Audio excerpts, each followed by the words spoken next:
বন্ধুরা, তোমাদের সাথে রিভিউ করতে যাচ্ছি নাটক দেখা হবে বন্ধু। প্রথমত তোমাদেরকে একটি কোশ্চেন করি, আচ্ছা বলো তো কোন সময়ের প্রেম সবচেয়ে বেশি মধুর হয়? স্কুল লাইফের প্রেম, কলেজ লাইফের প্রেম, ইউনিভার্সিটির প্রেম, নাকি কর্মজীবনের প্রেম, নাকি একই বিল্ডিংয়ে থাকা ছেলে মেয়েদের মধ্যে যে প্রেম, অথবা নেইবার হওয়া বা পাশের গ্রামের বা পাশের সাবার্বের কোন এই যে বিষয়টা, এই বিষয়টাতে তোমরা কোনটাকে বেশি প্রেফার করো? কোন প্ল্যাটফর্মে প্রেমটা আসলে সবচেয়ে বেশি মধুর হয়?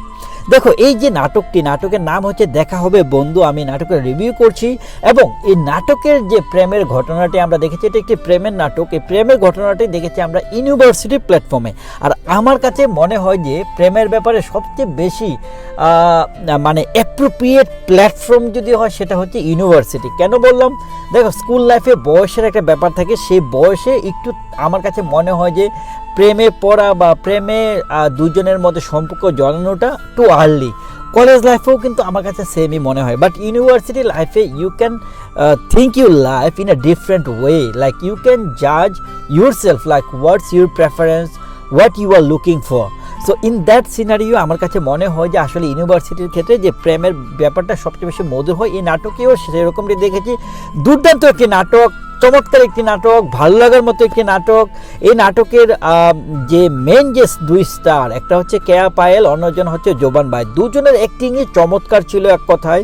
এবং এই নাটকের যে স্টোরি, স্ক্রিন প্লে, ডিরেকশন একজন পার্সনই করেছে, রাফাত ভাই।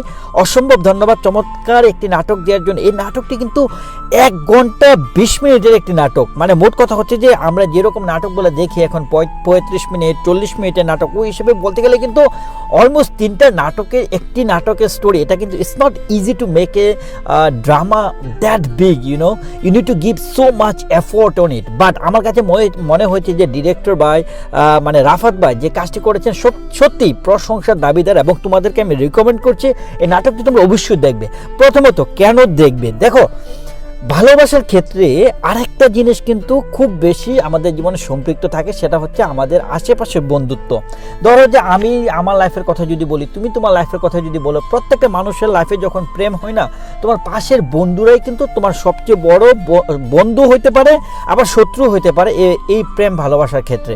সো ম্যাক্সিমাম টাইমে দেখা যায় যে আমরা যখন প্রেমে পড়ি তখন আমরা কিন্তু ফ্রেন্ডের হেল্প নিই। ফ্রেন্ডের হেল্প ছাড়া কিন্তু আসলে ডিফিকাল্ট, মানে টেকিং এ ডিসিশন বা ধরো যে ভালো মন্দ কারোর সাথে দেখা করা, কমিটমেন্টে যাওয়া, সব কিছু মিলিয়ে এটা কিন্তু টাফ হয়ে যায় উইদাউট ফ্রেন্ড। সো এই নাটকে জোবান ভাইয়ের যে কয়েকটা ফ্রেন্ড ছিল তাকে যেভাবে হেল্প করেছে নিজের আপন ভাইয়ের মতো বা এই বিষয়টি কিন্তু চমৎকার ছিল। আসলে বন্ধুত্ব জিনিসটা এরকমই হওয়া দরকার। বন্ধুর প্রয়োজনের যে পাশে থাকার বিষয়টি সত্যি সব থেকে বেশি চমৎকার একটি দৃশ্য বলে আমার কাছে মনে হয়। সো বন্ধুরা, নাটকটি এক কথায় অসাধারণ। 8.5 আউট অফ 10। তোমরা অবশ্যই দেখো, তোমাদের খুব ভালো লাগবে। Thank you so much.